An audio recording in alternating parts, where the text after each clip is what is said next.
Om Sadashiva Samarambha Shankaracharya Madhyamam Asmadacharya Paryantam Vande Guru Paramparam Eshvaro Guratmeti Murtibeda Vibhagne Vyomava Vyaptadhaya Dakshinamutaye Namaha Sarva Vedanta Siddhanta Gocharantam Gocharan Govindam Paramanandam Satguru Pranatosh Maha. Om Shanti Shanti Shanti.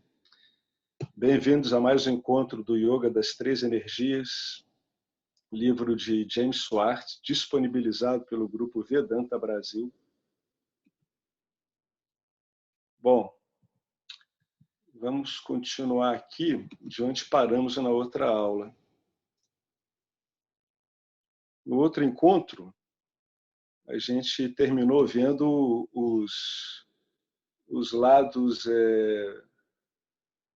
não favoráveis de Sattva, né? Inclusive a doença da iluminação,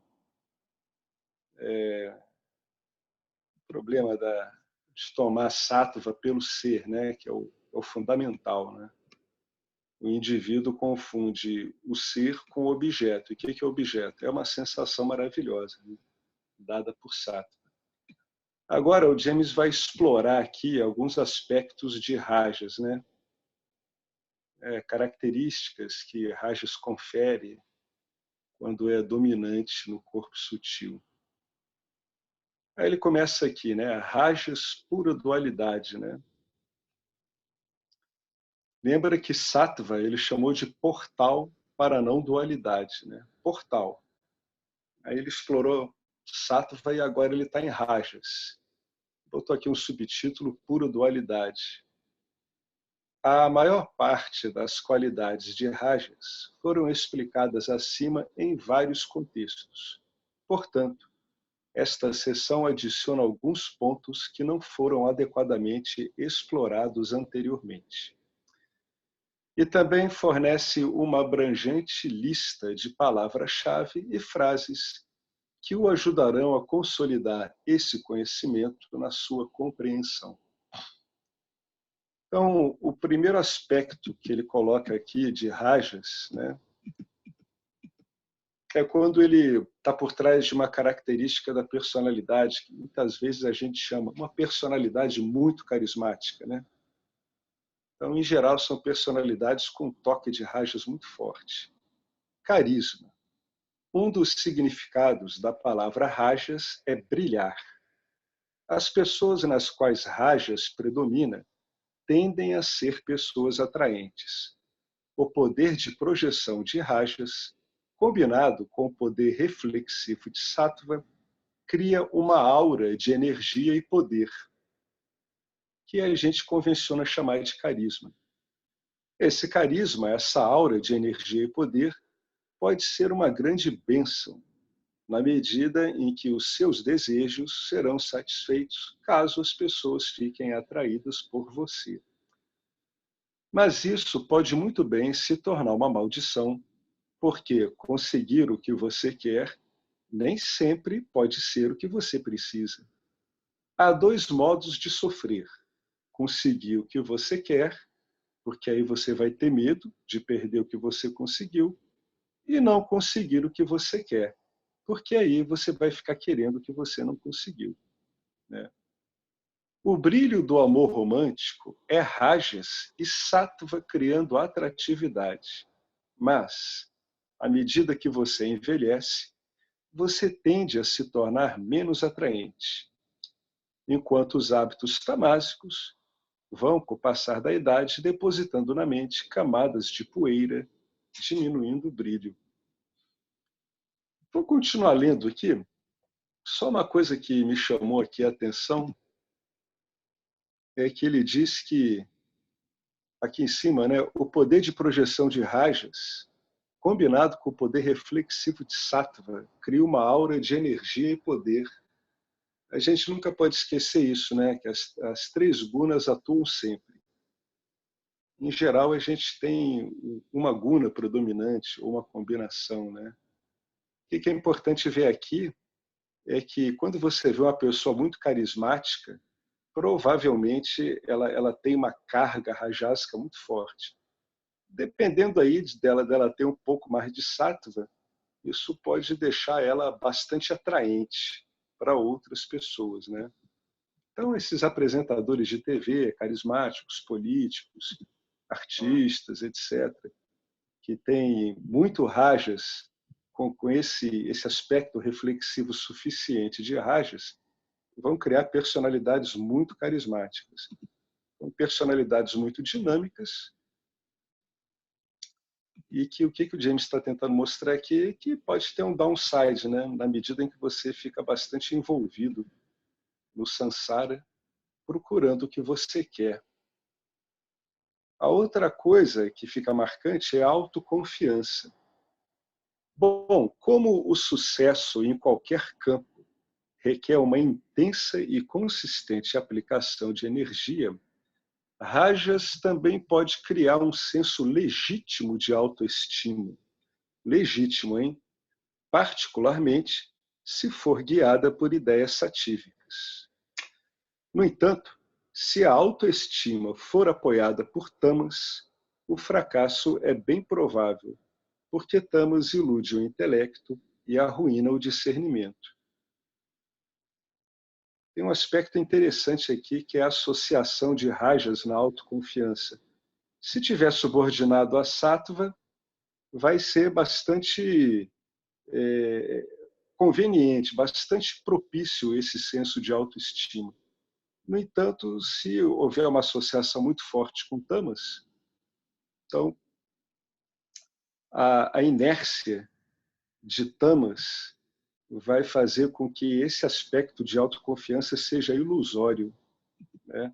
Prejudicando seriamente o discernimento. Ou seja, o indivíduo ele não está ciente de que a autoconfiança dele se deve a um bloqueio de tamas impedindo o discernimento, né? A excitação, essa é bem rajásica, né? Quando você é tamásico, você é completamente sem imaginação, é entediado e entediante, e talvez deprimido. Mas, em algum momento, Rajas injeta um certo dinamismo em sua mente cansada. Quando essa energia de picos o acorda e você sai do seu buraco escuro para a luz do dia, uma xícara de expresso na mão, tudo parece fresco, novo e excitante. Uma pronta resposta a cada situação que se modifica rapidamente é desafiante e talvez até um pouco assustador, considerando como você estava, né, tamásico. Mas é bom que nem uma volta na montanha-russa. Você se alimenta da energia de outros tipos rajásicos, basicamente todo outro ser humano hiperestimulado. E foi dada a largada. Mas melhor, diferente é o seu mantra sagrado. Seu discurso está infectado de hipérboles. Tudo é incrível, é fantástico, é formidável, surpreendente. Então você exagera e quer que a excitação dure para sempre. Mas a sua experiência é toda falsa. Nada é incrível e você não é absolutamente incrível. Você é a mesma pessoa carente e desinteressante que sempre foi. Está apenas preso à emoção de rajas, o que só é bom porque tamas é muito deprimente, né? Aquela dobradinha entre os dois, né? Depois de um ciclo tamásico, preponderantemente tamásico, provavelmente você vai ser atingido por rajas para compensar um extremo por outro, né? Então estamos falando de extremos. Sem que você saiba, Tamuguna está gradualmente tomando conta do seu subconsciente, porque esse fluxo implacável de atividades que foi descrito lá em cima com toda a excitação está simplesmente desgastando os seus instrumentos, né? Está desgastando o seu corpo físico, está desgastando o seu corpo sutil, tanto o primário quanto o secundário. O primário é o corpo sutil, o secundário é o corpo físico. Aí ele está realçando aí tem uma ordem de primazia, né? Aonde está o corpo sutil é o modo como provavelmente vai estar o secundário, né? A influência forte do corpo sutil em cima do corpo físico. Esses instrumentos, só podem ir tão longe, tão rápido, caso não gerem uma contundente resposta tamásica. Graças a Deus, se Rajas continuasse, você morreria por puro estresse dos seus veículos. Como a gente vê algumas pessoas morrendo mesmo, né? Grandes excitações, tudo, às vezes leva as pessoas até paradas cardíacas, surtos, e às vezes é uma exaustão física mesmo. Rajas é o guna do desejo e da paixão. A paixão é um envolvimento intenso e comprometido com metas de longo prazo, ao contrário do desejo, que é um fascínio intenso e momentâneo por objetivos imediatos. A paixão tem uma vantagem muito importante. Sem a paixão, você realizaria muito pouco. Devidamente equilibrada com tamas e inspirada por sattva, a paixão realizará grandes coisas, mundanas e espirituais. Se a sua vida é pouco mais do que uma teia de pensamentos, emoções e hábitos negativos, a única saída é desenvolver raja suficiente para destruir a letargia. Temperado com as qualidades satívicas do discernimento e desapego, o intenso desejo pela liberação é um pré-requisito essencial para o sucesso no caminho da investigação, que é, lamento dizer, repleto de obstáculos. Que obstáculos? As suas projeções, claro, né? Não se esqueça que o mundo não tem atributos em si. Os atributos são dados pelas projeções do Jiva, né? As projeções de criação, né? De qualidades, que em geral são rajásicas, e para que isso seja feito, a gente oculta, né, essa ausência, né, de capacidade de atribuição com tamas. É sempre um jogo entre as duas. Né? Para que eu projete algo em cima de uma coisa, eu preciso ocultar a natureza dessa coisa. Né? É o caso aí da história da cobra e da corda. Então, esses obstáculos são as suas projeções e ocultações. É isso que você vai ter que estar vendo o tempo todo. Muitas pessoas ficam radicalmente excitadas quando descobrem o Vedanta, porque o Vedanta explica a realidade muito claramente e revela uma saída plausível do samsara, uma saída possível. No entanto, quando a empolgação começa a diminuir, você vai se perguntar o que vai vir a seguir. Essa pergunta muitas pessoas fazem, ó. Abre aspas, eu sei que o mundo não é real e que sou o ser pleno, então o que eu faço agora? Se a pessoa faz essa pergunta, ela ainda não compreendeu, né? Ela ainda não assimilou o impacto disso aí na vida dela como jiva. Se você estivesse fazendo essa pergunta, você tem que rever a sua investigação, ou seja, você tem que continuar investigando. Por que é que você gerou essa pergunta? Se você se encontrar incomodado com esse pensamento, é porque você não se deu tempo para apreciar o valor do Vedanta, fora a remoção da sua ignorância. Né? Qual é a ignorância? O indivíduo não sabe que, na verdade, ele não é um indivíduo. Então, você apenas ficou fascinado com a remoção disso. Mas isso ainda não bateu profundamente no seu âmago, né, a ponto de realmente influenciar e modificar o modo como você está vendo as coisas. Caso você entenda o que implica o autoconhecimento realizado, completo e pleno, a excitação será lentamente convertida em uma paixão contínua, que o enriquecerá além da medida. Quando você fica excitado demais com alguma coisa, incluindo o Vedanta, é fácil perder o ponto o que muitas vezes toma a forma de um sincero desejo de ensinar os outros.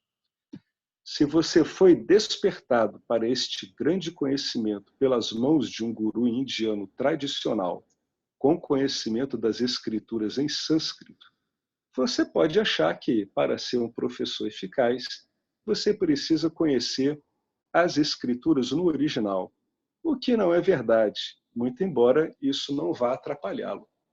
O sânscrito é um idioma incrível, único no mundo da linguagem. Portanto, é fácil transferir sua excitação para o sânscrito. Para ensinar o Vedanta adequadamente, você precisa entender a ciência, não o idioma. Você precisa entender o objeto sobre o qual o Vedanta está se debruçando, que é a sua ignorância. E você precisa entender a mecânica, o método, como o Vedanta funciona. Principalmente para que você não fique repetindo as coisas sem vivenciá-las. A ciência é conhecimento. E o conhecimento pode ser expresso em qualquer língua. Você certamente pode estudar Vedanta, mas o Vedanta não é para ser estudado, a menos que você entenda que você é o sujeito. Por que você está se antecipando ao dia que você se tornará um grande mestre e iluminará o mundo como seu guru? Você aprenderá o básico do Vedanta e se convencerá de que você é o ser pleno e é livre, quando, na verdade, o ego cooptou o conhecimento, né? O ego transformou esse conhecimento, né, essa cooptação do conhecimento incompleta e não vivenciada como uma fonte de reverência, né? O indivíduo, então, está identificado com o conhecimento, não como aquilo introjetado nele e reconhecido, mas como uma âncora mental, como uma âncora de um conhecimento, como se você tivesse se valendo de conhecimento objetal. Então, se o ser pleno para uma pessoa dessa é tratado pelo corpo sutil dele como objeto, e a pessoa fica fascinada por uma escritura e continua desse jeito, é evidente aí que ela largou algumas identificações e acabou transferindo a identificação para um objeto mental sutil. Você não percebe ainda que eu sou o ser pleno é o quinto estágio da iluminação e que há mais dois à frente, que é perceber que o fazedor é uma projeção, ele botou aqui negar o fazedor, e além de sattva, que a gente viu, sattva sendo um guna, também não é para você se identificar com guna alguma, né? E nem com momento nenhum, por melhor que seja. Não para quem quer o autoconhecimento. Você tem certeza de que negou o fazedor, mas você não o fez, porque o conhecimento e a excitação pertencem ao fazedor. Às vezes, leva-se de 5 a 10 anos para que se perceba o erro. São assuntos delicados. Ele está lidando aqui com armadilhas que você pode ter, né? É o que eu vi de mais relevante no que a gente leu. Né? Ele está mostrando que armadilhas acontecem quando esse guna dominante faz com que essa parte do corpo sutil que é responsável pelas cristalizações e projeções, que é o ego, acabe se valendo do ensino do Vedanta como mais um objeto, né? Sem que isso introjete no dia a dia da pessoa. Né? Então a pessoa se toma por um grande esclarecido, uma pessoa que tem muito a ensinar aos outros. É bem comum e na verdade é sincero, né? É tão sincero que só o investigador pode ele mesmo ver que por trás da sinceridade dele o que tem, infelizmente, é ainda uma ignorância residual. Por isso que é bom ter um professor, ter escrituras, porque elas vão balizando o indivíduo nesses movimentos muito delicados, por objetos muito sutis. Né? Na verdade, a identificação ela não tem muita diferença se ela a gente chama de uma identificação material, então daria um jiva, né, materialista, ou se é uma identificação sutil, que daria um jiva espiritualista ou um jiva filósofo, etc. Em ambos os casos são objetos, né? E a meta sempre é essa. A identificação, ela procura dar um senso de identidade, né, ao experienciador, né? Um senso de identidade. O que é um senso de identidade? É quando o experienciador, o jiva, ele se toma como uma entidade separada. O que quer dizer tomar como uma entidade separada? Eu estou no centro do mundo. Eu sou, a minha personalidade é a minha própria referência. Quando, na verdade, o Karma Yoga mostra para você o conhecimento de Ishvara e coloca a sua personalidade no local que ela pertence realmente, que é no ambiente do campo dármico. Na verdade, para você evitar esse tipo de uso do conhecimento e tornar ele um objeto, o uso do Karma Yoga é muito útil, porque o Karma Yoga ele vai impedir, por discernimento, por entendimento, que essas pulsões rajásicas se apropriem do conhecimento. Por quê? Porque quando se apropria do conhecimento no momento desse, o indivíduo continua se achando centro. Só que o Karma Yoga, com o conhecimento de Ishvara, mostra que o centro qual é? O centro de Nitya é o campo dármico. Ponto final. Um dos elementos do campo dármico é essa personalidade com a qual você está momentaneamente associado. Tanto que o Karma Yoga faz você atuar para o bem do campo dármico, mesmo que isso não agrade as suas vasanas rajásicas, né? Então, um bom remédio contra esse truque que você está vendo aqui descrito nesse penúltimo parágrafo é a prática do Karma Yoga. O Karma Yoga ele é um bom resetador, né? Um bom reprogramador de uma personalidade que tem características rajásicas muito fortes. Porque todo o rajas dela começa a ser encaminhado em prol do campo dármico, né? E não ela tentando puxar, né, o campo dármico como se ele fosse um satélite dela, que é o comum de um sansari, né? Ele está no centro do campo dármico, ele não enxerga o campo dármico e ele acha que o campo dármico tem que dar o que ele quer. Alguém quer acrescentar alguma coisa antes que a gente entre nesse próximo ponto aqui, que é rajas é necessário para se ganhar experiência e conhecimento? Alguém quer acrescentar alguma coisa em relação ao que a gente andou lendo aqui, em cima dessas características? Ou eu posso continuar? Espero, com sinceridade, que aquelas últimas questões que são colocadas no final da aula sejam bem voltadas para o que nós observamos aqui, né? Até inclusive para que seja de valia aos outros integrantes do grupo. Tá ok, gente? Então, vou continuar aqui, tá? Quem tiver alguma dúvida, vai registrando aí. Rajas é necessário para se ganhar experiência e conhecimento. Nós focamos tanto o lado negativo de rajas, que você pode ficar com a ideia de que rajas é o inimigo. Claro que não, né? Tal como Sattva e Tamas, rajas é apenas uma energia de valor neutro, ao nível do macrocosmos.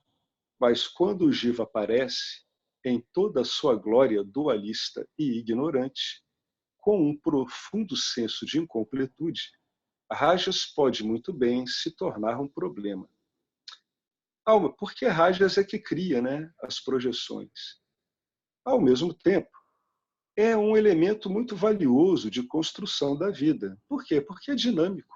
Onde você vê construção, seja ela sutil ou densa, precisa de rajas. Rajas é essencial para transformar matéria em formas inanimadas e animadas. Sim, eu preciso de sattva para conhecimento e satisfação, mas preciso de rajas para trabalhar meu karma. Eu preciso buscar objetos materiais e espirituais para conseguir o que eu quero.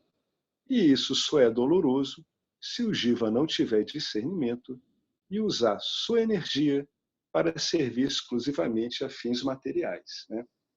O que são os fins materiais? É isso que a gente acabou de falar, né? O jiva se atira na ambientação de objetos densos e sutis e faz com que eles, e tenta fazer com que eles sirvam a ele, o que ele consegue temporariamente, né? Mas só temporariamente. Então, todos os movimentos que eu tenho que fazer, todos os esforços que eu tenho que fazer, tudo que eu tenho que fazer para manter uma posição, eu preciso de rajas. Como vocês veem, nenhuma dessas gunas é pessoal, né? O que pessoaliza é a carga de vasanas que você traz, que evidentemente simboliza o lado seu que você não resolveu, né? Que é o lado que está se achando uma entidade. O problema sempre é esse, você está sempre se achando uma entidade separada. Por isso que você busca fins materiais, densos ou sutis. Né? A ocorrência aí desse, vamos chamar de despertar, né? Eu não gosto muito dessa palavra, nem iluminação, mas quando o autoconhecimento ocorre, a dinâmica da vida da pessoa fica muito diferente, né? O indivíduo não fica procurando mais os momentos como uma mera passagem para um momento futuro onde ele vai conseguir o que ele quer, né? Um cara com autoconhecimento, ele se comporta em relação ao campo dármico como se Karma Yogi fosse, né? Mas ele não precisa ficar invocando o Karma Yoga para agir daquele jeito, né? É uma coisa que fica bem espontânea e automática. Bom, a Rajas cria o tempo e a dualidade, né? Enquanto Sattva gera uma sensação de paz atemporal, porque reflete a paz atemporal da existência, né? Rajas cria o tempo na forma do desejo e medo, né? Se vocês olharem com cuidado, é no tempo onde trafegam o desejo e o medo, né? Só a noção de tempo torna possível, né, o desejo e o medo. Sem tempo, que é quando o indivíduo fica fortemente satívico, né, ele não está interessado em medos e desejos, ele perde completamente o interesse por medos e desejos. Aí vem aquela sensação de eternidade, né? Aquela sensação de que o tempo parou, etc. Por quê? Porque reflete essa paz atemporal da consciência, né? A consciência não vai para lugar nenhum, não está buscando nada e não está evitando nada. É exatamente essas características que vão aparecer num intelecto bastante sativizado. Nossos gostos e aversões criam um senso artificial de separação em relação ao mundo. Artificial, viu? Que se manifesta como uma sensação de tempo. Quando você analisa a noção de tempo racionalmente, percebe que ela não existe objetivamente, exceto como um conceito que torna a vida mais eficiente nessa realidade transacional, com outros jivas, com coisas que são necessárias fazer, e daí por diante. A realidade transacional é o mundo objetivo. E esse mundo ele opera de acordo com leis estritas, que podem ser expressadas em termos de tempo. Embora o corpo do Jiva exista na dimensão objetiva e esteja sujeito a essas leis, sua mente, né, o seu corpo sutil, é afetado pelo medo e desejo, o que gera uma impressão subjetiva de tempo. Quando seus gostos estão sendo saciados, o tempo voa. Caso contrário, o tempo se arrasta. Isso aqui é uma impressão que todas as pessoas têm, né? Todas. Quando seus gostos estão sendo saciados, o tempo voa, né? A sua escala de tempo caiu porque você conseguiu o que você queria. Caso contrário, ou seja, quando o seu gosto parece estar muito distante de você, o que você quer está muito distante de você, o tempo se arrasta. Tenho certeza que é uma experiência comum de todo mundo aqui, nesse mundo da aparente dualidade.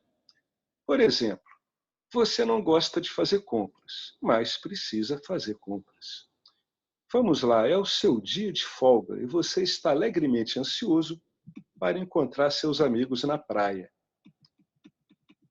Olha, é muito interessante ver essas descrições que o James faz, né? Porque ele está descrevendo situações, né? Essas situações, como vocês podem ver aqui, elas têm até um objetivo em si, mas para o investigador não tem relevância nenhuma o objetivo delas, e sim como elas vão se desenrolando em relação a um determinado corpo sutil, ou seja, como elas estão construídas no corpo sutil. É isso que importa para o investigador, né? Então, é o seu dia de folga e você está alegremente ansioso para encontrar os seus amigos na praia. No caminho, você para em um supermercado movimentado e vai à procura de algumas coisas de praia. Loção bronzeadora, chapéus, cervejas, sanduíches, comidinhas. Há uma senhora gorda com um grande carrinho de compras no meio da passagem conversando com o funcionário. É difícil passar. Aí começa o ambiente do corpo sutil do cara. Você se irrita por ela agir com tanta desconsideração e por você ter que pedir a ela para dar licença. Olha o ambiente descrito. Você se vê como uma pessoa atenciosa e se aprecia por isso. Olha, outra descrição.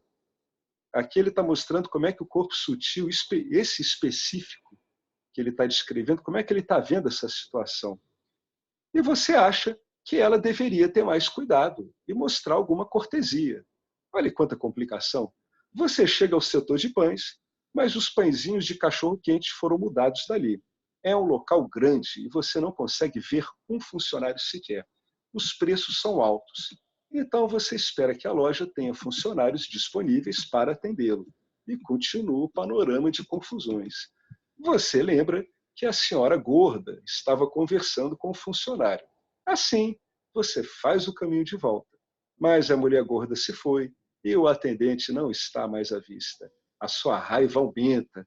Repara, é um desejo. Ele tinha um desejo e não foi cumprido. Então, a raiva aumenta. Depois de percorrer muitos corredores, você finalmente encontra os pães ao lado dos cachorros quentes. Mas a sua marca orgânica favorita está fora de estoque. Você é cioso de sua saúde, então você não vai comprar o cachorrinho quente qualquer, né? Você vai manter aquilo como mais uma cruz para você levar em todas as situações. Então, muito inteligentemente, no momento desse, você ainda vai ficar examinando outras marcas para ver se elas são livres de produtos químicos, sem açúcar, etc. E isso vai levando o seu precioso tempo. Mais frustração.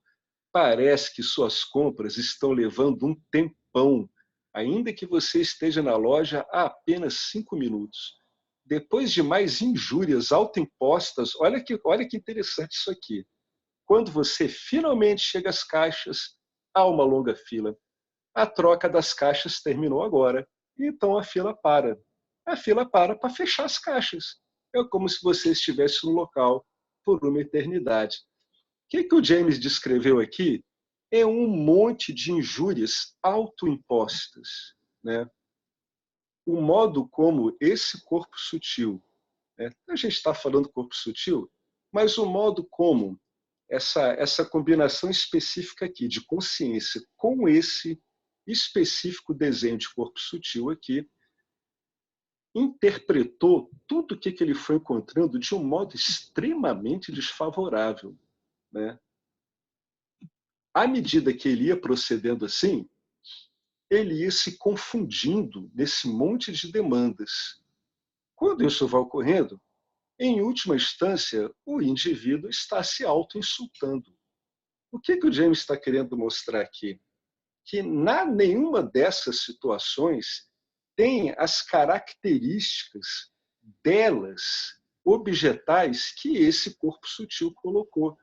Um outro corpo sutil, com outro balanceamento, lidaria com essa situação de uma outra forma.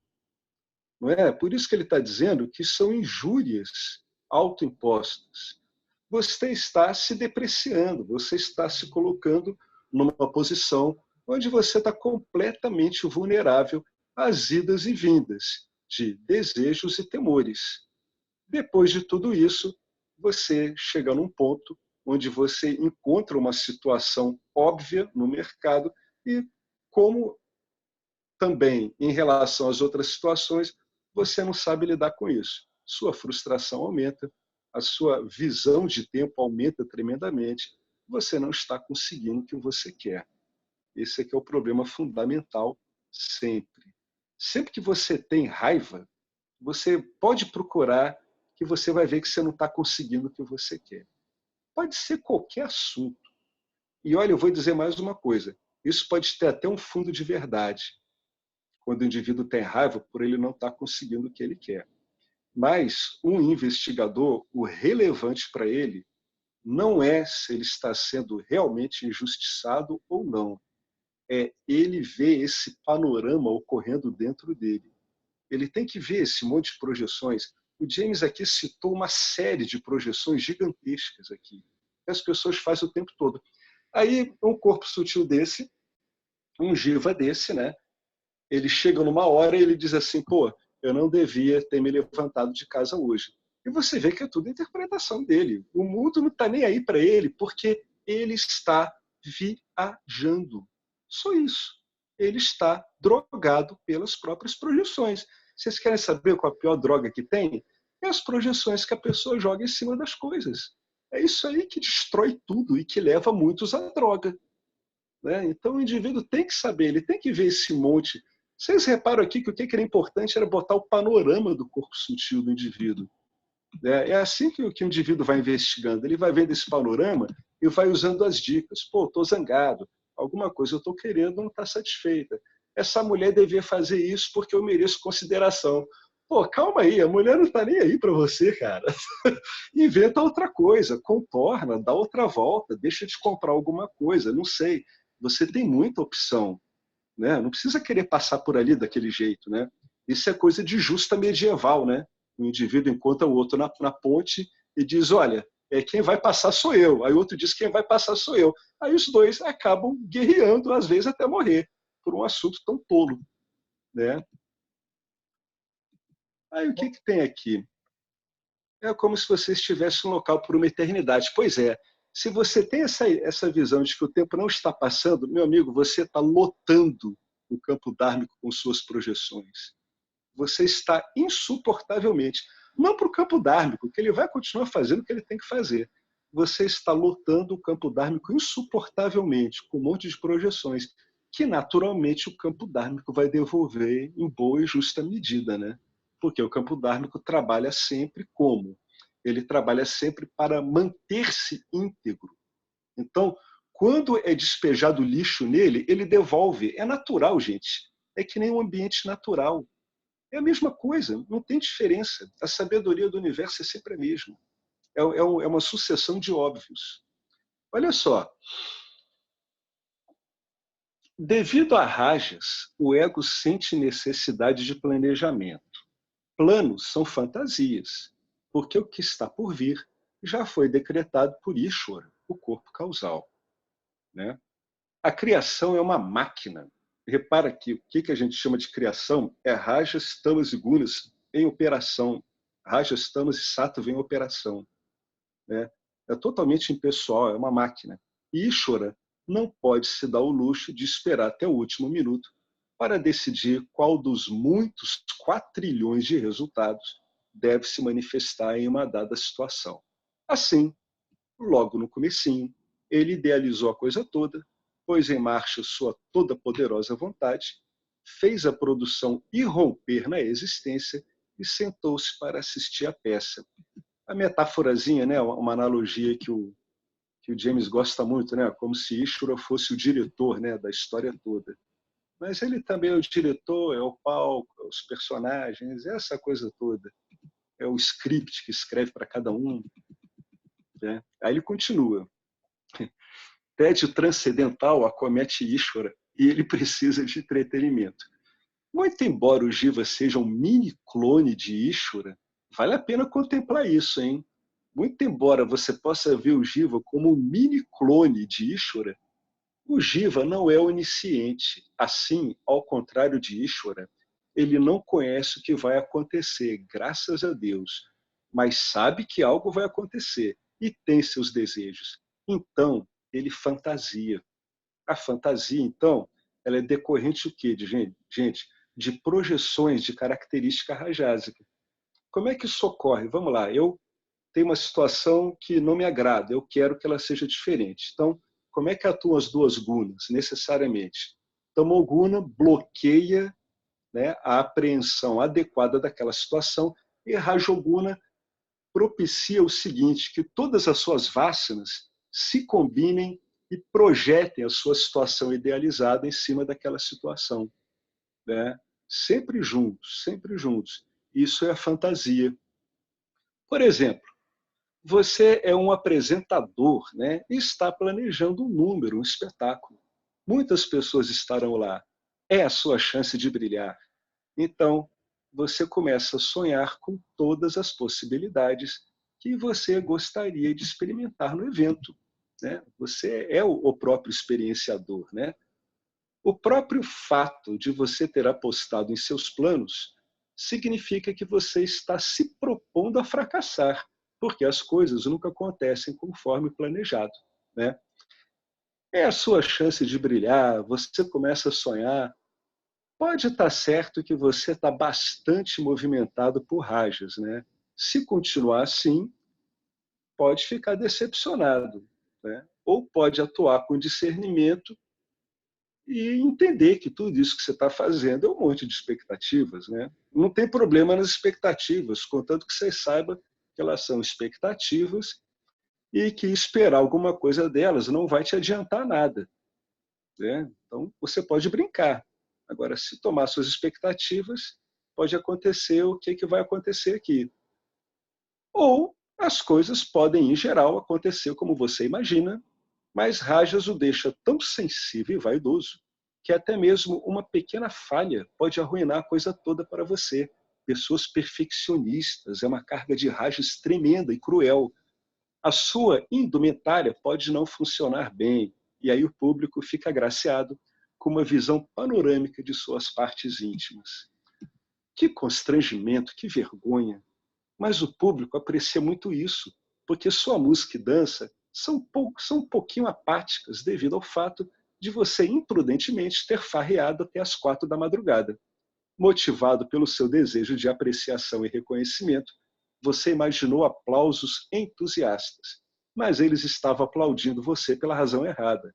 Eles estavam aplaudindo você porque você fez o papel de bobo, de tolo. Bem, não você realmente. Ishvara configurou dessa forma para o seu entretenimento. É aquela visão, né, de que a manifestação, muito comum no hinduísmo, né, é uma grande brincadeira, né? Mas às vezes essa brincadeira fica esquisita. Ishvara também cuidou dos resultados no que concerne a necessidade da audiência se divertir, não é? O campo dármico não é esse? Não é uma audiência que vai se divertir? Então ela vai se divertir de um jeito ou de outro. Essa audiência gastou cada um US$ 50 e levaram seus deploráveis traseiros para o local. Isso tinha que fazer valer o ingresso, né? Teria havido satisfação caso seu desempenho fosse bom, mas não foi. Ishvara não queria desapontá-los. As necessidades do todo vêm em primeiro lugar, não se esqueça. Então, tudo isso foi levado em conta apenas para causar risos. Na verdade, alguém estava filmando com seu smartphone e postou o seu desempenho na internet, onde ele se tornou viral. Tudo bem, você queria fama, mas não desse tipo.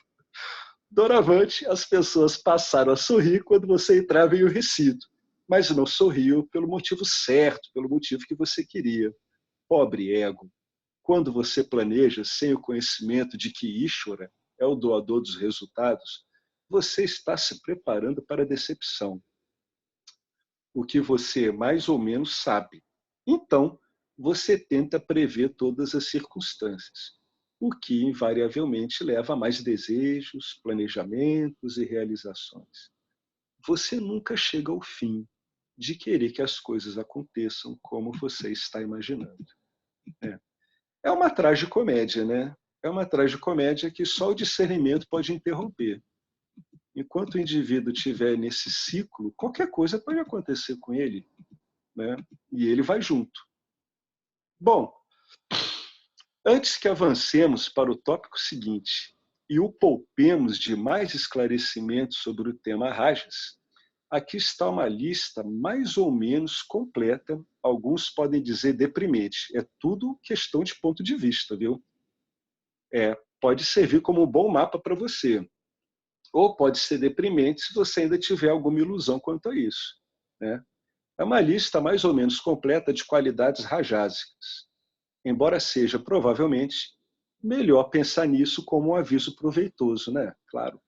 Já que rajas, juntamente com seu gêmeo tamásico, é a maldição da era moderna e aparentemente ninguém está imune, pode ser útil invocá-lo religiosamente dessa forma. Ou saudações a rajas. Rajas causa tamas. Rajas cria o senso do fazedor. Rajas distorce a percepção. Rajas desvirtua a assimilação, né? Rajas causa apego, torna-me carente e dependente. Deixa-me ganancioso. Rajas me faz teimoso. Se bem que tamas, se bem que a teimosia tem muita coisa de tamas, né? Rajas projeta. Projeções impedem o sucesso. Rajas causa confusão. Isso me faz sentir algumas vezes grandioso e, em outros momentos, pequeno, minúsculo. Rajas causa ansiedade, leva a raiva e fúria. Deixa-me impulsivo e sem discernimento. Faz-me tomar atalhos, deixa-me manipulativo, me faz mentir. Rajas causa estresse, deixa-me esgotado. Rajas causa tédio, né? Quando ele cansa, vem tamas. Aí são os dois efeitos sempre. Isso me faz buscar variedades e novidades, porque eu estou entediado. Rajas me faz desperdiçar energia, fazendo apenas por fazer. Minhas pernas tremem e eu me perturbo, né? Tudo isso é rajas. Rajas me faz discutir e brigar. Isso me deixa avarento e cobiçoso. Rajas me deixa com ciúmes. Isso me torna invejoso e competitivo. Rajas causa ódio. Ó Rajas, meu mestre, qual dos seus pecados mortais eu esqueci? Om Shanti. Né? Uma bela lista aí, né? É um mapa de atuação de sobrecarga de rajas, né? O que pode dar muito problema para um sansari. E para um investigador, esse tipo de associação perturba gravemente a capacidade de discernir o que está acontecendo, né? Aqui essa lista é muito ampla e é muito bacana, né? Porque é como se o James estivesse tratando Rajas aqui como uma divindade. Na verdade, algumas divindades hinduístas expressam, né, essa sobrecarga rajásica mesmo. Antes que a gente entre aqui em Tamas, que é o poder velador, né, trabalha sempre com rajas. Raja só projeta se algo conseguir ser velado. Isso é uma imensa verdade, né? Sempre. Eu estou projetando, eu estou velando algo. Geralmente alguma coisa que eu não quero ver, por causa dos meus condicionamentos, por causa das váscaras. Alguém quer comentar alguma coisa sobre isso? Sobre esses mapas aqui que o James está dando? Eu lembrei naquela questão lá do tempo, né? Se está de acordo com o teu querer ou não querer, de uma frase do Einstein, que você entende a relatividade quando você vê que 1 hora com essa namorada parece 1 minuto, e e 1 minuto sentado no formigueiro parece 1 hora. Eu acho que é bem isso daí mesmo. Com certeza, com certeza. É engraçado, né, cara? A gente, todos temos esse tipo de experiência, né, de um modo ou de outro. Mas a gente presta pouca atenção, né? Ainda mais que a gente vive numa sociedade onde tudo é muito regulado pelo tempo e a gente acaba tomando o relógio como realmente o marcador de uma coisa que existe. Não, o raciocínio é o contrário. O relógio está lá porque ele tem que ser um padrão de entendimento do tempo. Porque o tempo é totalmente subjetivo. Por isso que você tem o relógio, né? por causa dessas coisas, né? Quando eu estou cumprindo com os meus desejos, né? Nossa, não tem tempo. O tempo parece pequeno demais. Quando eu não estou conseguindo cumprir com os meus desejos, o tempo é gigantesco, né? O que ele está querendo dizer? Que é tudo subjetivo, é relativo mesmo. A noção de tempo, ela é subjetiva e uma coisa interessante, realmente, né? Ela está intrinsecamente relacionada com o modo como você está se relacionando com os desejos na época, não no momento, né? Se você está conseguindo os seus desejos, né, que sejam realizados, ou se a situação é a contrária, né? Isso dá uma noção de tempo completamente diferente. Isso aí a gente repara o tempo todo. Uma... Né? Muito legal isso que você falou sobre o relógio, que eu fiquei imaginando aqui, se a gente marcasse, vamos fazer a reunião daqui 1 hora, sem um relógio, né? Puta, quem ia chegar daqui 1 hora, assim, quem ia estar no mesmo tempo, no mesmo horário, né, ali na reunião? Com certeza, com certeza, com certeza. É uma coisa que agiliza o nosso ambiente transacional, né? Mas a gente tem que saber que ele é subjetivo, e a gente sabe que ele é subjetivo. A gente tem experiência que mostra isso. É uma convenção. Eu vou deixar uma dica, eu vou escrever aqui no chat. Tem um vídeo, tem na Netflix, deve ter no YouTube também, chama Quanto Tempo Tem o Tempo? Eu acho que é bem interessante. Então, é um documentário, é nacional, é ótimo, para as pessoas verem sobre isso que nós estamos falando mesmo, né? Eu acho que calha bem com isso daí. Eu vou dar pesquisada, daqui a pouco eu publico. Tá joia? É isso aí. Poxa, maravilha.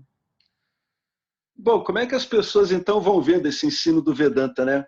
Os objetos em si não existem, o tempo em si não existe, o espaço em si também não existe, né? O espaço onde as coisas ocorreriam. Nada existe em si. No final das contas, tudo isso está mostrando que esse mundo que você está vendo, que a gente chama de mundo objetivo, no fundo ele não tem uma objetividade muito palpável, né? Ele varia muito, desde o modo quando a gente vê objetos até quando a gente entende a relatividade da noção de tempo e o próprio espaço. É muito interessante tudo isso aqui. Mais algum comentário, pessoal? Alex, fiquei intrigada naquela frase de Shuara, ele idealizou a coisa toda, pôs em marcha. Fiquei pensando, né, na nossa ação apropriada. Então, a nossa ação apropriada é tomada por quem, sabe? Fiquei pensando um pouco nisso. Enfim. Idealizou a coisa toda, entendeu? Não sei essa frase. Você, em última instância, em Nietzsche, você é Ishvara, né? Porque a porta é Ishvara, o céu é Ishvara, o espaço é Ishvara, as excreções são Ishvara, você é Ishvara.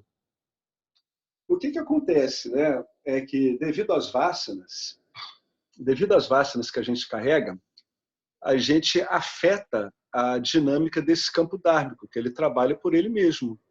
Não é isso que acontece? A gente vai afetando a dinâmica disso. Como? Ou a gente está mais adequado a esse campo dármico ou não, né? Se as suas vasanas de interferência, né, que são as adármicas, são muito preponderantes, você vai ter um choque com o campo dármico. E ele vai devolver, retroalimentando essas vasanas. Você pode entender isso, discernir e reduzir o impacto da próxima carga, né? Quando isso vai parando de ser um problema para a pessoa, vai ficando meio claro para ela, né, que mesmo ela muito habituada, né, com o Jiva, vai ficando muito claro para ela que as ações seguem o seu curso, Betânia. Aquilo que a gente achava que era eu fazendo, né, tinha dois aspectos naquela concepção de eu fazendo algo. Um aspecto era um aspecto que entrava em choque com o campo dármico, né, devido às vasanas do indivíduo, ele sobrecarregava o campo dármico com vasanas adármicas e o campo dármico devolvia para ele. Essa é a posição de um suposto fazedor quando ele está agindo adármicamente. Com o conhecimento, a carga satífica vai ficando muito alta. Então, o indivíduo começa a refletir de um modo mais plausível, mais favorável, essa dinâmica inerente à mítia, né?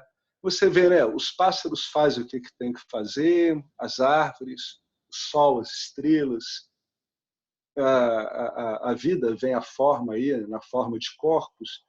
Esses corpos duram um tempo, depois apodrecem, são reciclados, etc. A outra situação é quando o sattva do indivíduo já está bem estabelecido o suficiente para ele ver que, no fundo, tudo que ele está fazendo, né, por mais que ele reflita sobre o que ele está fazendo, por mais que ele entenda que a inteligência dele, no fundo, é a própria inteligência de Ishvara, né, ele começa a ver uma certa autonomia, né, das ações dele e da vida dele em relação ao que ele está achando ainda, no fundo, que ele tem de independência.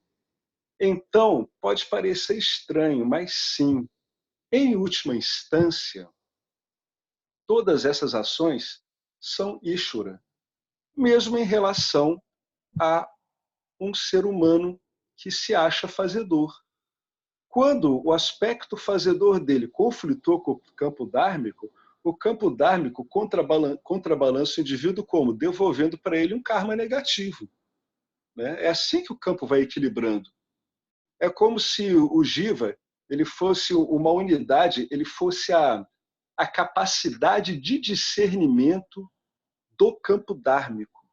É como se ele fosse o elemento do campo dármico que é capaz de afinar cada vez mais com o desenvolvimento automático desse campo, né?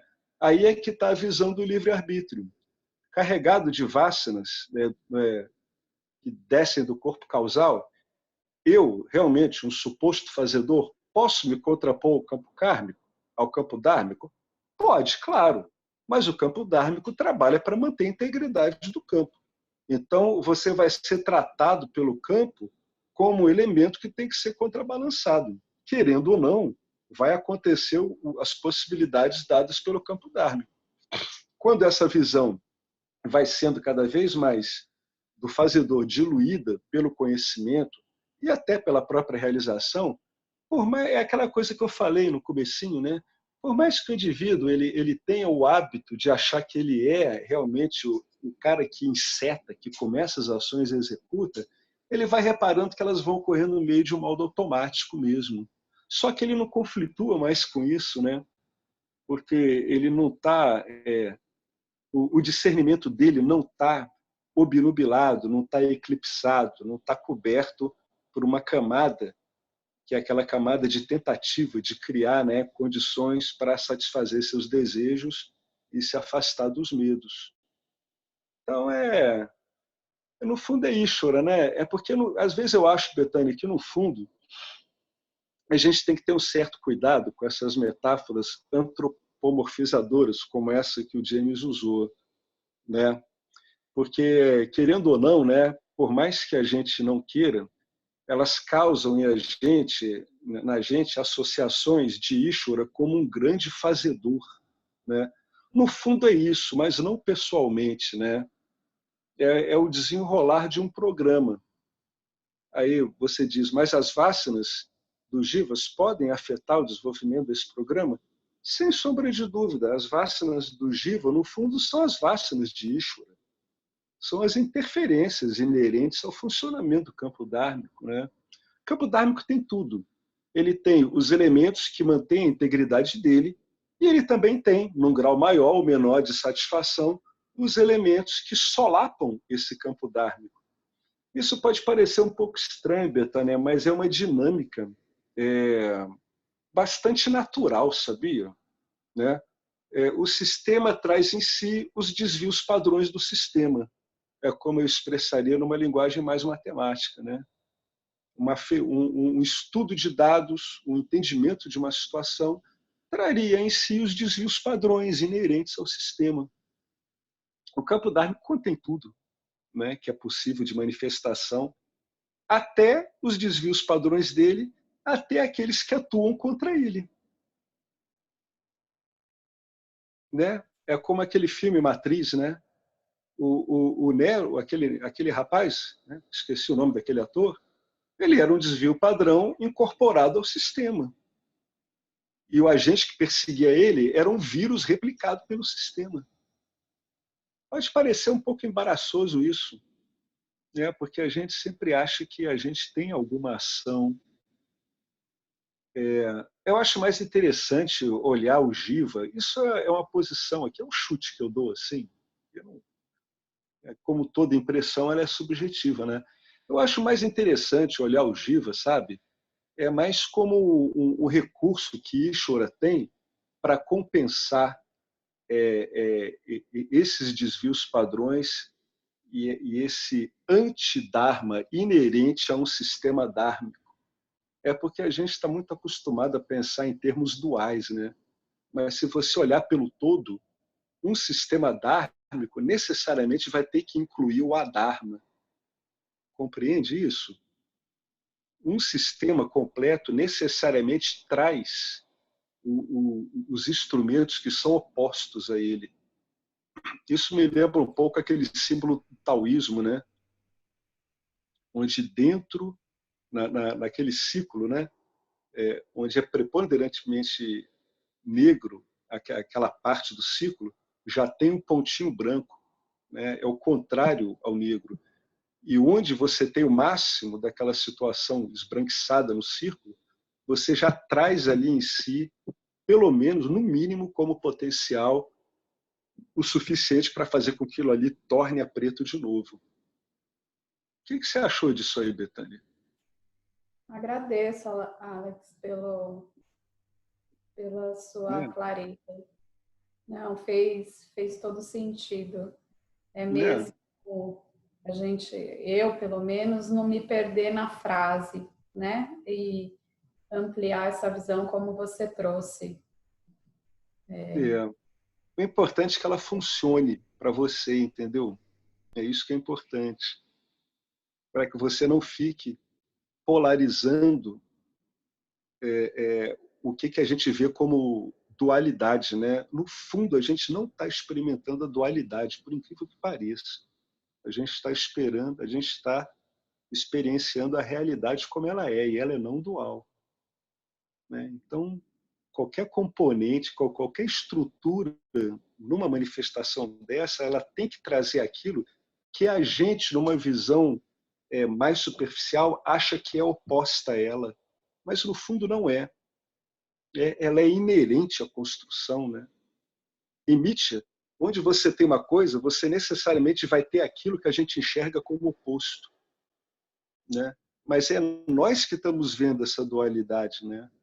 A vida não tem dualidades. Né? Naquele dilema da mamãe loba e da mamãe coelho, não há dualidade na vida entre uma prole viver em detrimento da outra. Né? Se vive os filhotes da loba porque os filhotes da coelha morrem, ou se os filhotes da coelha conseguem sobreviver, os filhotes da loba morrem por falta de comida.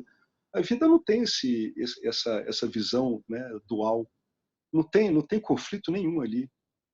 Né? É como simplesmente a coisa ocorre. Beleza?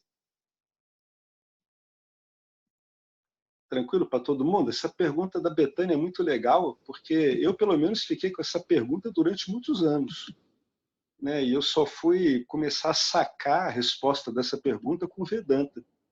Porque o sistema de avaliação inicial do Vedanta, ele separa a realidade em duas ordens de realidade. Isso ajuda muito a você arrumar, né, essa visão, né, dualista que a gente tem e que leva a gente a esses dilemas, a impasses. Né? Mas o que está acontecendo? No fundo, a pergunta é essa. Né? O que está acontecendo? Está acontecendo uma coisa totalmente não dual. Nós somos Ishvara, expresso como jivas, que são as entidades capazes de processar karma dos corpos sutis. Somos nós. De quem são esses karmas? Em última instância, do próprio Jiva, do próprio Ishvara. Né? Como se fossem ajustes. É o próprio sistema atuando como sistema, fazendo girar o sistema, mantendo o sistema, trazendo dentro do sistema o potencial para reverter o sistema. É um grande sistemão autointeligente. Alguém quer acrescentar mais alguma coisa? Eu acho que você devia escrever essas frases que você fala, porque elas são demais, como aquela de Deus olhando Deus, fazendo Deus, né? Como essa do sistema agora, acho que você devia registrar e publicar. A gente pega essas frases aí, escreve as que podem ser mais úteis, né? A gente se vê muito como eu, mundo e Ishvara, né? Mas não tem isso, né? A primeira redução que o Vedanta faz é dizer para você que o mundo que você está vendo é Ishvara. Aí ele diz assim, cara, a gente vai chamar isso de campo dármico. Esse, vamos dizer que é o tal do Deus. Finalmente, você, Jiva, fica reduzido a mais um objeto do campo dármico. Portanto, você faz parte do campo dármico também. Só que você é uma unidade no campo dármico com uma função muito específica, que é reciclar vasanas, né? Características do que a gente chama de experiência humana. Né? Parece uma visão meio fria, meio assim, né? Indigesta, mas não é isso não. Ela é muito contente e vivaz, né? Tem muita vivacidade muita ilimitação nesse tipo de visão, né? A gente não se vê como algo isolado, né? Quando essa visão vai ficando clara. Muito pelo contrário, né? A gente se sente muito adequado, sempre bem nas coisas, mesmo estando muito mal e fazendo um monte de bobagens. Né? Bom, agora ele vai entrar aqui em tamas, a energia escura. Rajas é ansiedade e a ansiedade é dolorosa. Se você não tem força de vontade e conhecimento suficientes para transformar rajas em sattva, você vai assumir alguma forma de atividade tamásica para gerenciar rajas. Eu vou terminar de ler esse outro parágrafo, mas eu vou voltar para esse primeiro, porque ele tem um mecanismo aqui de mudar aquela onda que você está habitualmente surfando para outra.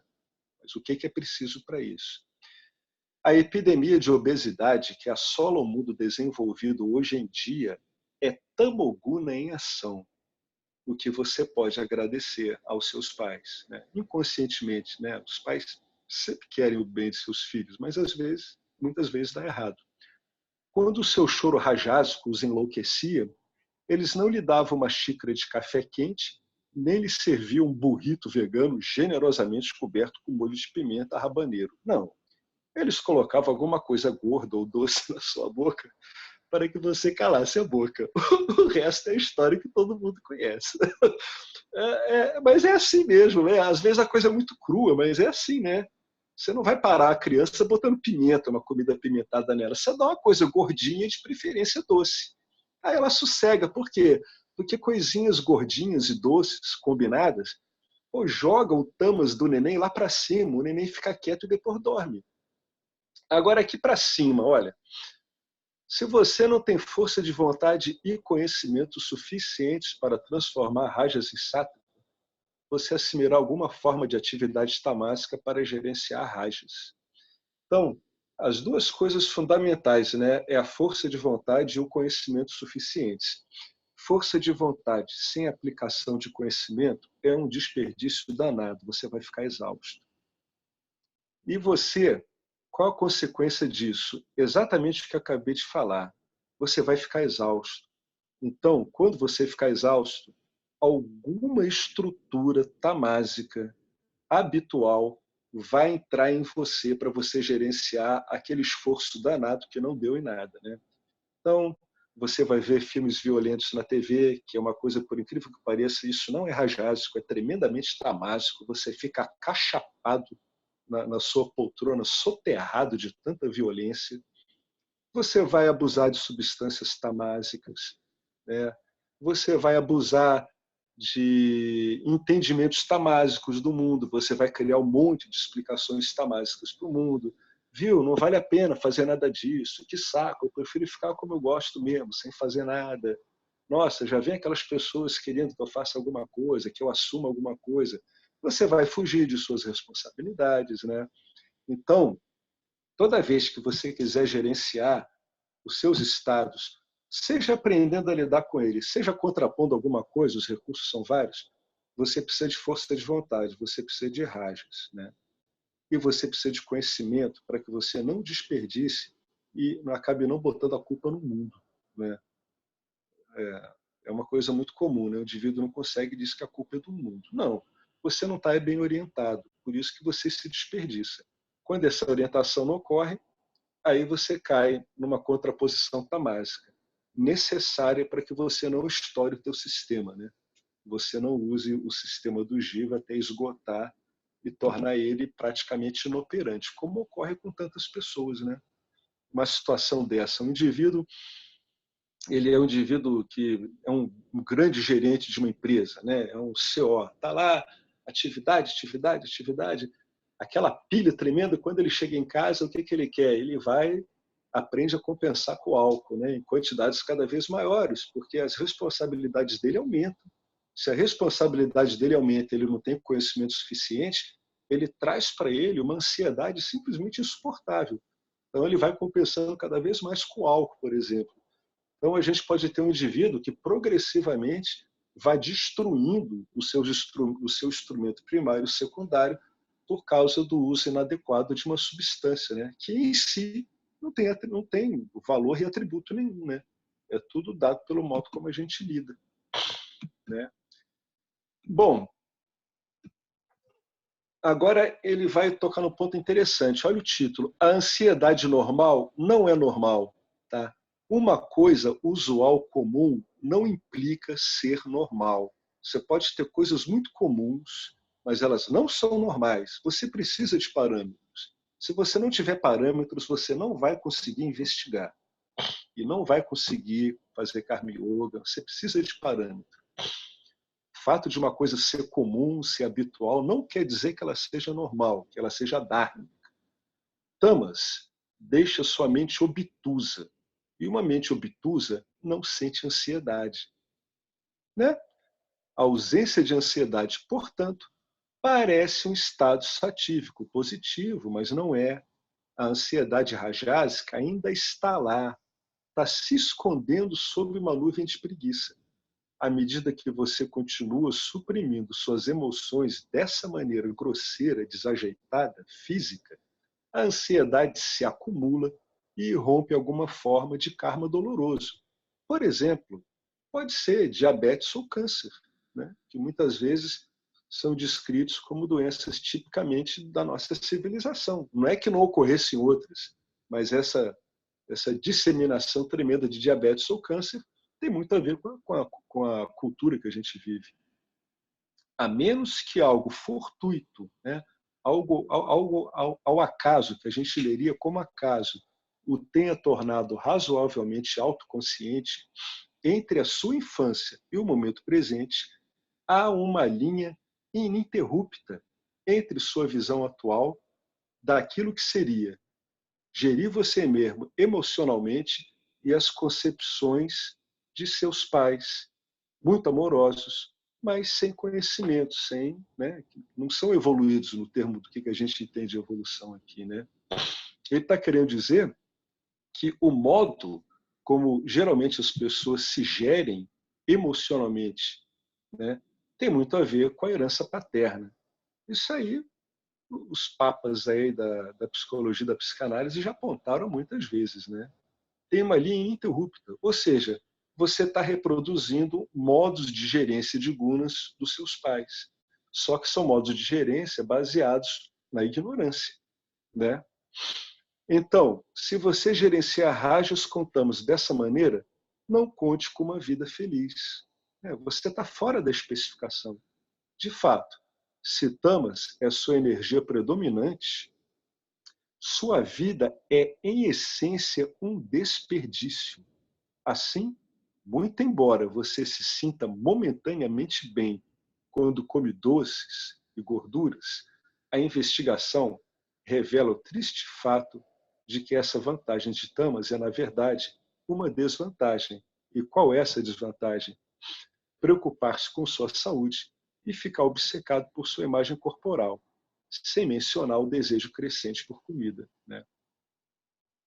Esse monte de preocupações, de obsessões, já estão indicando para o indivíduo que ele está gerenciando mal, né, os instrumentos dele, o primário e o secundário, né? É preciso rever o modo como essa entidade aparentemente separada se posiciona na vida, né?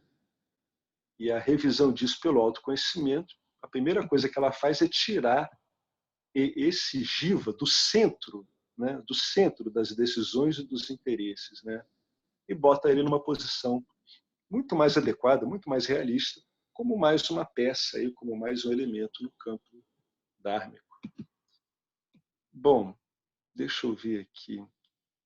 Ele vai entrar num tópico um pouco longo. Eu não vou entrar nesse tópico agora, não.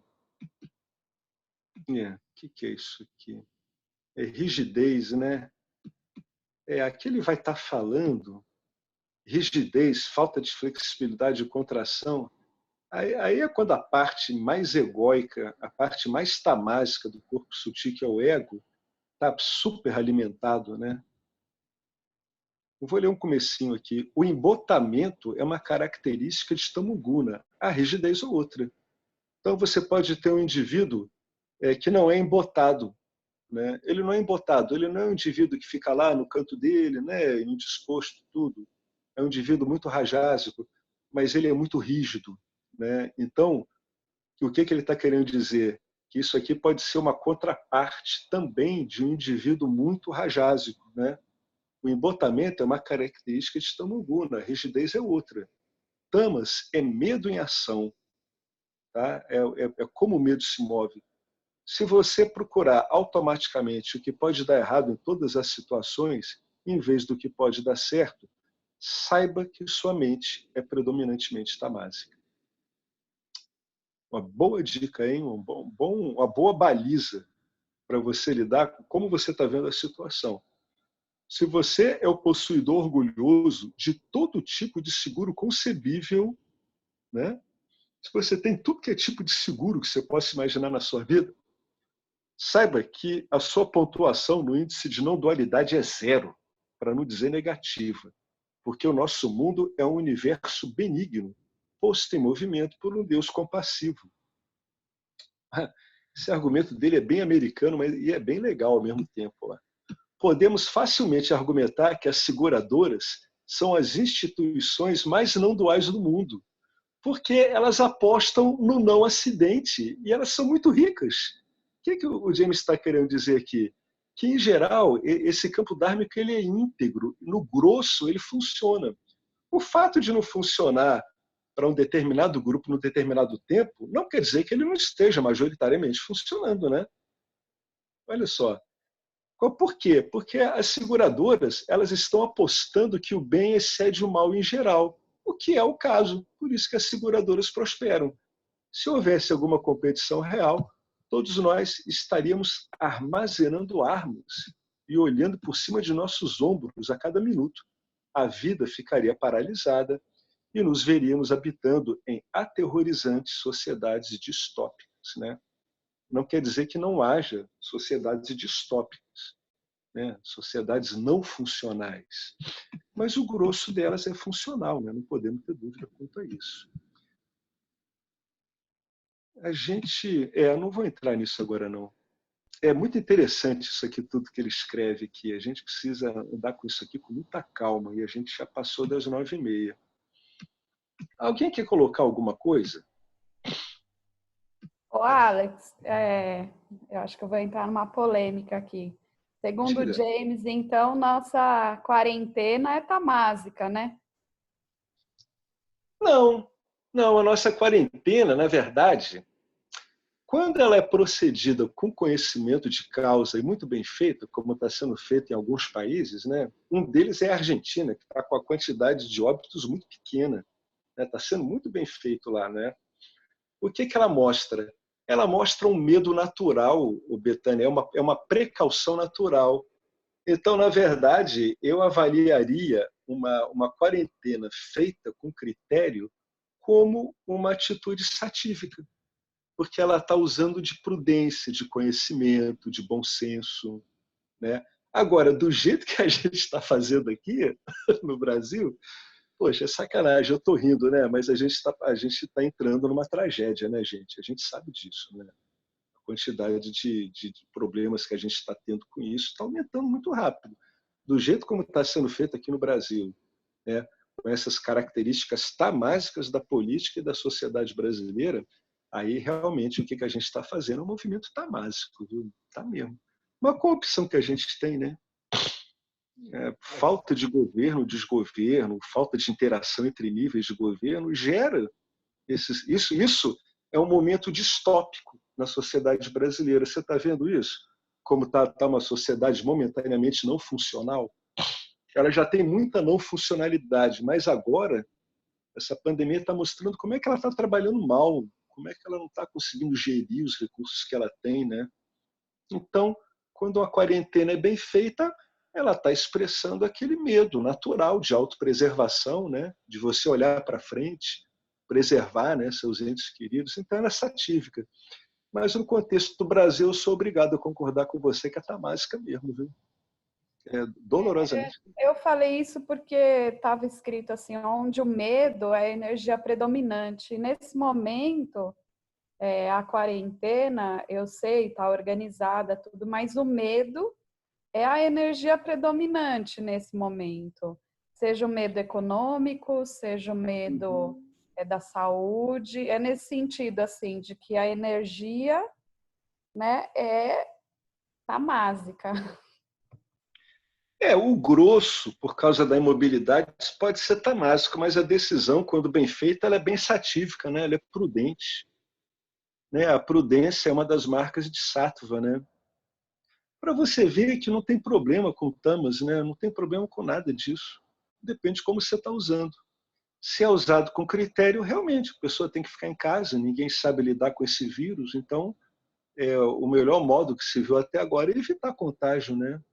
Então, você pode ter até um movimento predominantemente tamásico, mas ele está submetido ao entendimento de Sattva, né? Mas não é isso como ocorre no Brasil, né? Infelizmente. Infelizmente mesmo. Mas, na verdade, esse planejamento cauteloso, né, baseado em conhecimento, sempre é Sattva. Sempre. Mas aqui no Brasil, não. O Arlindo fica brincando, né? O Arlindo diz que eu concordo com ele, eu confesso que ouvir isso dele e contemplar um pouco me tirou um pouco o peso de querer uma sociedade brasileira mais justa, tudo. Mesmo querendo uma sociedade brasileira mais justa, etc., né, mais equilibrada, o Arlindo um dia disse assim, cara, o Brasil é terrível, o Brasil é Ishwara aparecendo com seu tamas quase a máxima potência, é assim mesmo, apareceu desse jeito, você vai morrer, esses problemas vão continuar. Infelizmente, né, a tragicomédia do Brasil é essa, né? A gente ri, mas também tem o seu lado trágico.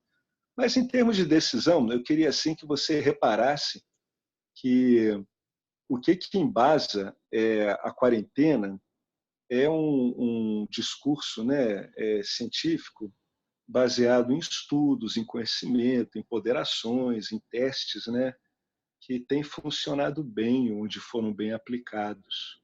Então, a gente pode caracterizar a iniciativa como satívica. Aí você pode dizer, sim, mas o grosso da movimentação, nesse momento, ela é tamásica. Concordo com você, mas isso aí é tama subordinado a Sattva. É a mesma coisa quando você está vendo o filme e você está com muito sono, mas muito sono mesmo. Se você abrir mão de ver aquele filme, ver ele depois e for dormir, você está com Sattva, né, subordinando tamas. É o seu entendimento da situação, né? Puxa, eu estou com sono tremendo, vou aproveitar essa onda tamásica, eu estou usando discernimento, eu posso ver esse filme em uma outra situação, vou aproveitar essa onda tamásica para ter um bom sono e repousar bem. né? Nesse caso, são movimentos tamásicos, mas apoiados pelo discernimento, pelo entendimento satívico, né? Não tem problema com essas energias. No caso da gente, a gente sempre deve ter o cuidado, né, de subordinar, né, tamas e rajas a sattva.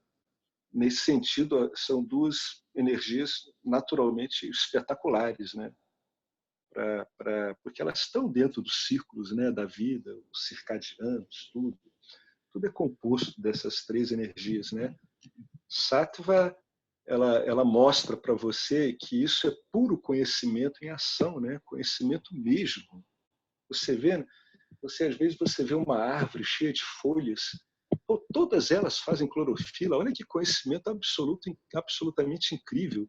Não tem uma folha adármica dizendo, não quero fazer clorofila. Eu quero comer e não quero fazer clorofila. Não tem isso. O conhecimento é muito espetacular quando ele aparece funcionando no universo, né?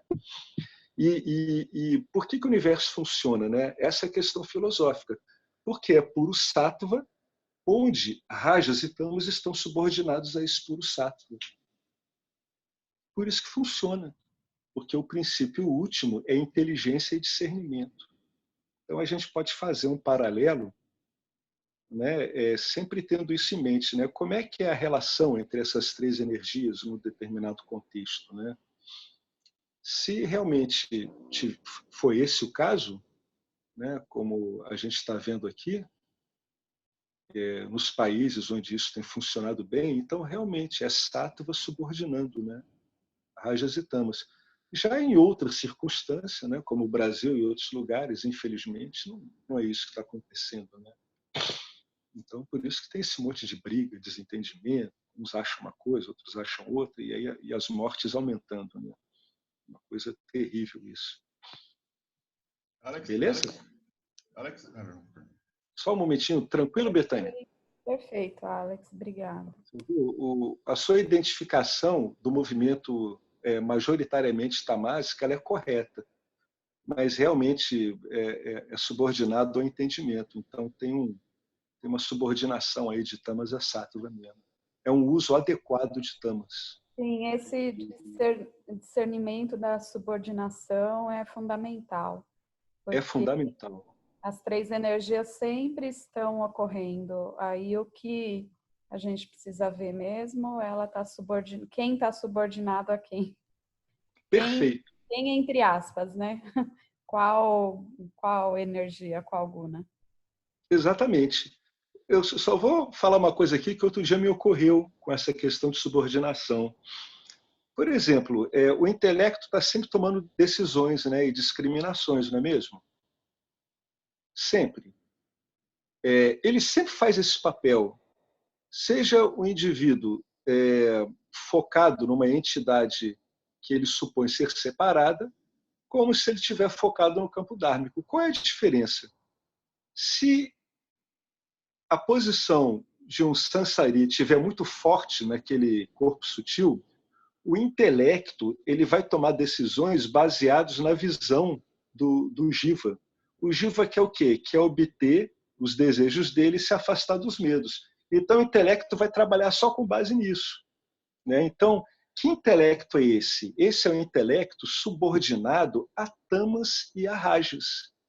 Agora, quando vai ocorrendo esclarecimento e o jiva entende que o campo dármico, que é o centro de toda ação e movimento, o intelecto dele começa a tomar decisões favoráveis a quê? Ao campo dármico e não favoráveis a seus medos e desejos.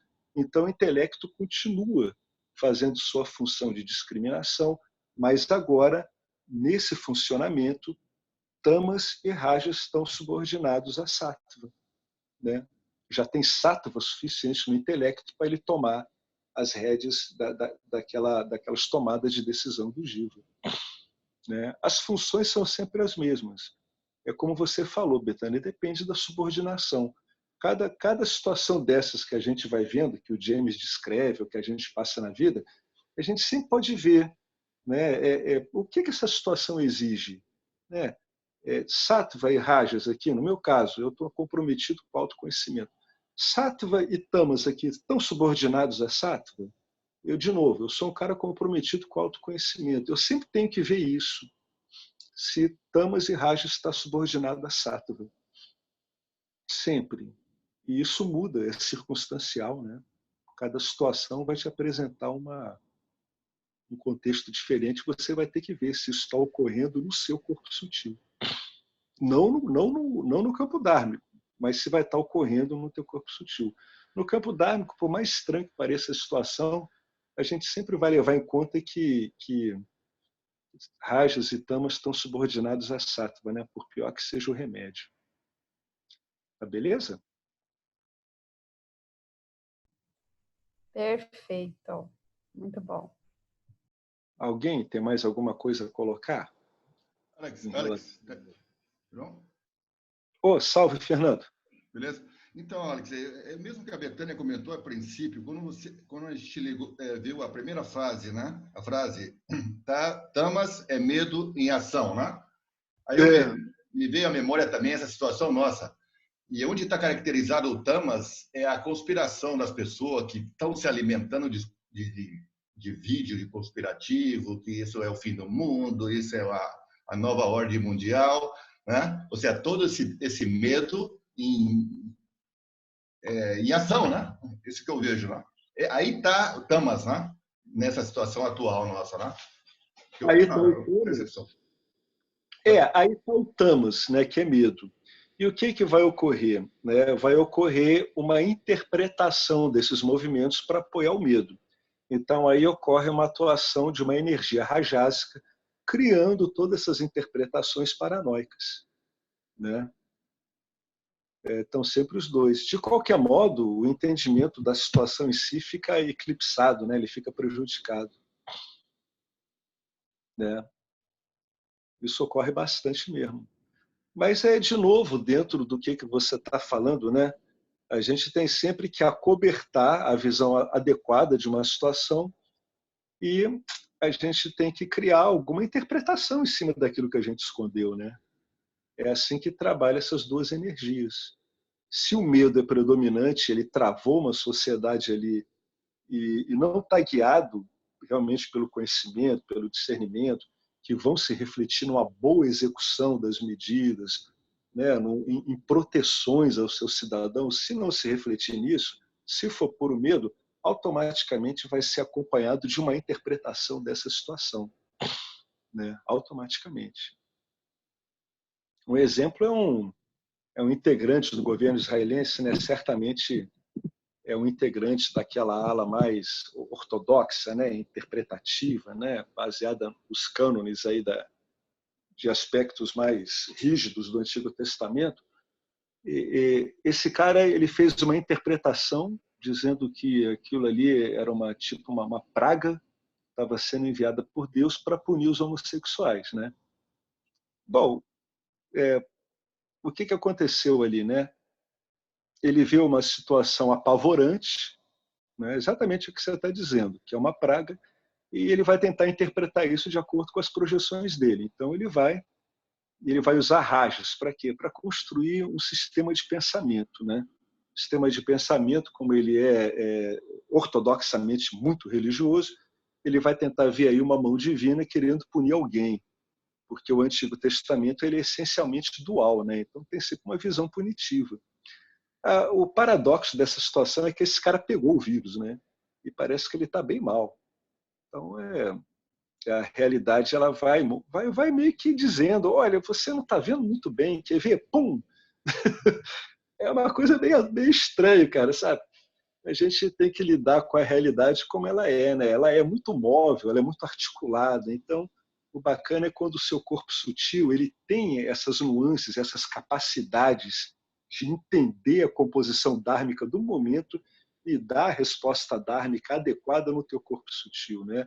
Sempre o seu corpo sutil inserido no contexto que você está querendo aqui. Qual é o seu contexto? É o autoconhecimento, né? Mas a sua visão aí é assim mesmo que ocorre, é isso mesmo.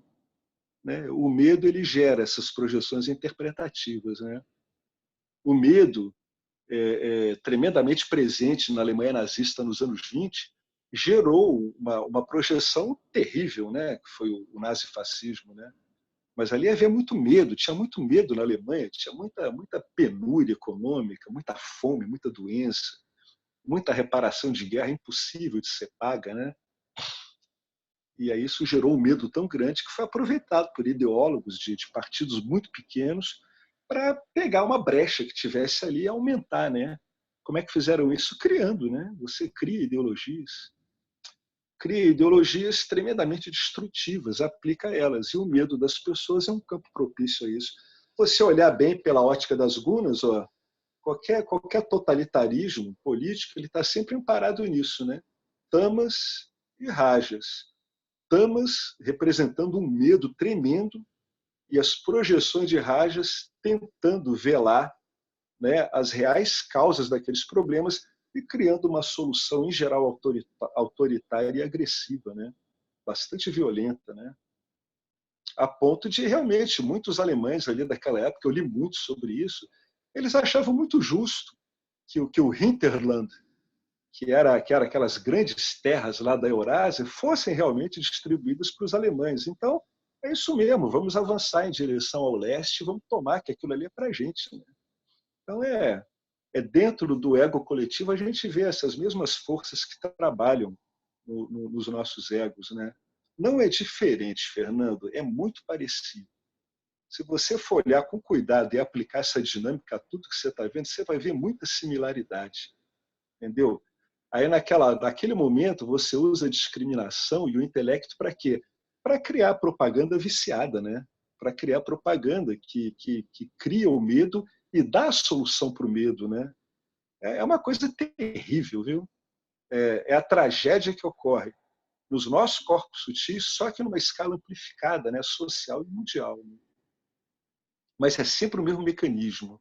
O bacana é você ver que é sempre o mesmo mecanismo, sempre o mesmo trabalhando. Isso é o perigoso, né, Alex? Que em qualquer nível de conversação agora, na família, com os amigos, com os colegas, a nível do governo. Até escutei hoje que a Rússia estava ameaçando os Estados Unidos com um míssil atômico. Olha só, né?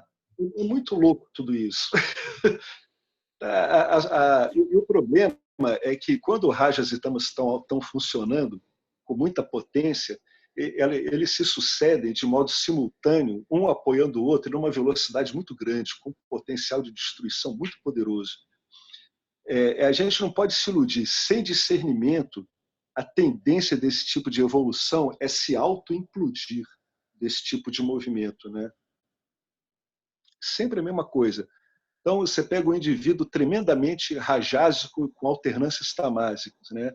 Ou um indivíduo tremendamente tamásico com contrapontos rajásicos.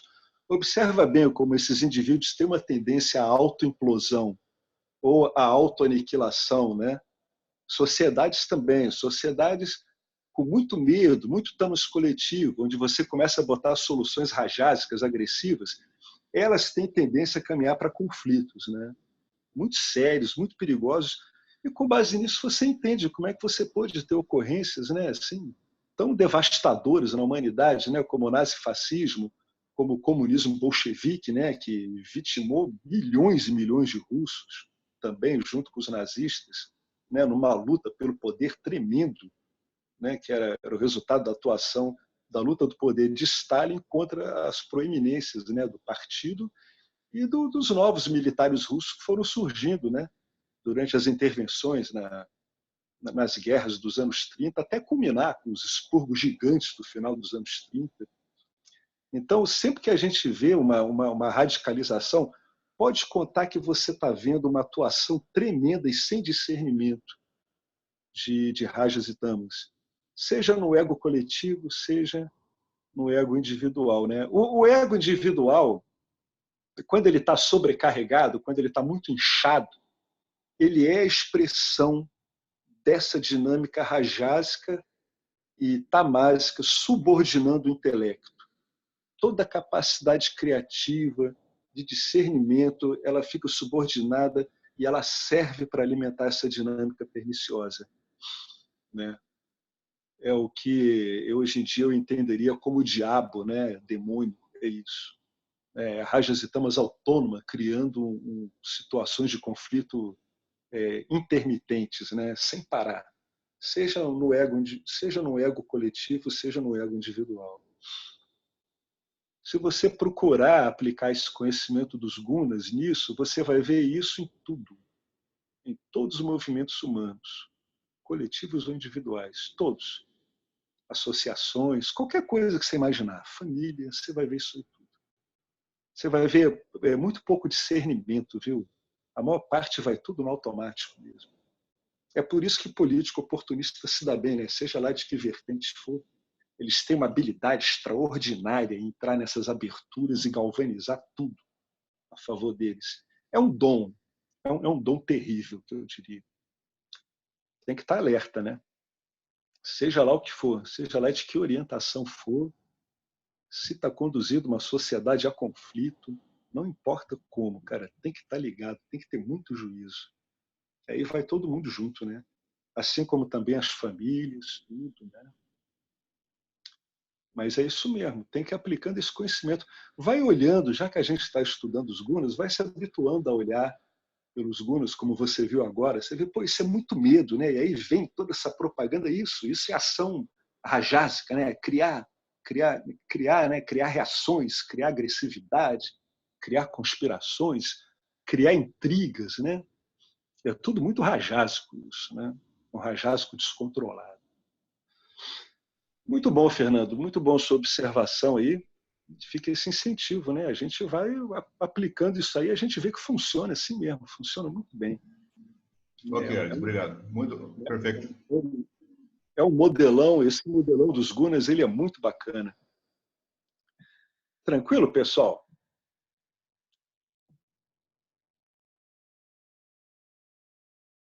Tudo bem aí? Vocês têm alguma questão pertinente aí? As questões muito boas, viu? Muito boas mesmo, gostei muito. O Alex, aqui é o Ronaldo, tudo bom? Oi, Alex. Diga, Ronaldo. Isso aí nós não podemos esquecer, um elemento aí também, né?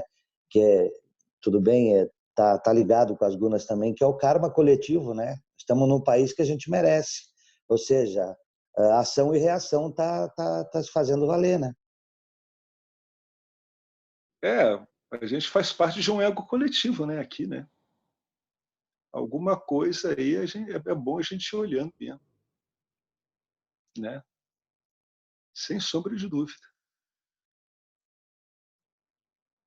Nós não nascemos no Brasil por acaso. Não existe acaso. Não existe acaso no universo. É isso aí. Perfeito. Então, gente, vamos encerrar? Tudo tranquilo? Querem acrescentar mais alguma coisa?